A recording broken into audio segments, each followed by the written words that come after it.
Chandrababu sir కథ ఏంటి మీరు పరిచయం అవుతారు అంత మంచిగా చెప్తా ఉన్నాడు కథ. మరి రజనీకాంత్ సార్ కూడా డైలాగ్ చెప్పిండు. మరి చాలా సార్లు చూసినాం మనం చంద్రబాబు సార్ స్పీచ్లు ఇస్తుంటేనే ఒక రేంజ్లు ఉంటుంది. మరి ఈసారి కథ చెప్తా ఉన్నాడు. మరి ఏం కథ, ఎవరి కోసం చెప్పిండు, ఏం సంగతి మీకు చూడాలనిపిస్తున్నదిలే. మరి చూడుండి ఇక.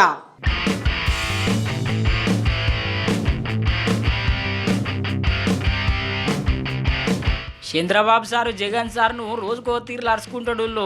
కానీ ఇగో ఇప్పుడు ఎట్లా అరుచుకుంటున్నాడు ఒకసారి చూడుండ్రి. తమ్ముడు నాకు కథ జ్ఞాపకం వస్తా ఉంది.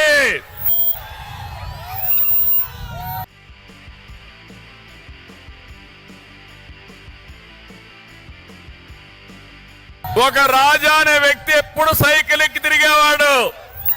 ఏ కష్టం లేదు, పెట్రోల్ ఖర్చు లేదు, ఎక్కడికి పోవాలన్నా సైకిల్ మీద దూసుకెళ్లిపోయేవాడు. సాఫీగా జరిగింది.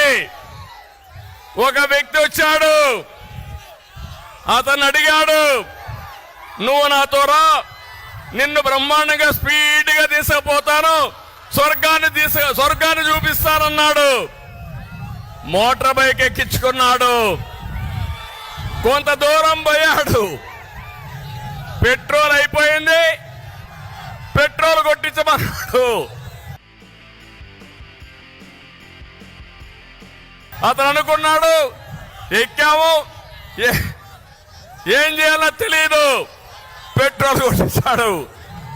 అక్కడి నుంచి ఇంకొంత దూరం పోయాడు, మోటార్ బైక్ చెడిపోయింది, రిపేర్ చేయమన్నాడు, రిపేరు చేశాడు.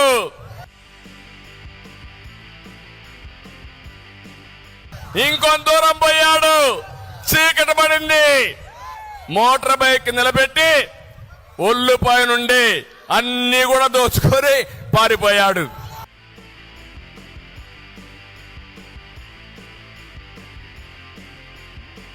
అంటే మీరు గుర్తుపెట్టుకోవాలి, ఈరోజు ఈ ప్రభుత్వం మీకేం చెప్పింది?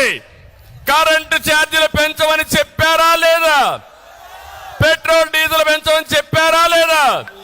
నిత్యావసర వస్తువుల ధరలు పెంచమని చెప్పారా లేదా? అదే జరిగింది. పెట్రోల్ పోయించడం అంటే పన్నులు వేయడం, రిపేర్లు చేయించడం అంటే ఎక్కడికక్కడ ఇష్టానుసారంగా అన్ని విధాలుగా దోచేయడం. మూడోది, రాష్ట్రాన్నే విధ్వంసం చేశాడు. ఈ విషయం మీరు గుర్తుపెట్టుకోవాలి. ఈ రోజు ఈ జిల్లాలో ఏ రోడ్డైనా బాగుందా తమ్ముళ్ళు అని మిమ్మల్ని అడుగుతున్నా. ఏ కాలువైనా పూడికి తీశారా అని మిమ్మల్ని అడుగుతున్నా. ఏ డ్రైనేజీలైనా పూడికి తీశారా అని మిమ్మల్ని అడుగుతున్నా. వ్యవస్థల్ని సర్వనాశనం చేశారు. అందుకే అంటున్నా, రజనీకాంత్ డైలాగ్, రాజా అర్థమైందా? అర్థమైంది సారు, కథతోని జగన్ సార్ను కథం చేసినావు కదా. ఇప్పటికైనా అర్థం చేసుకున్నారా మీరు అని అడుగుతున్నా.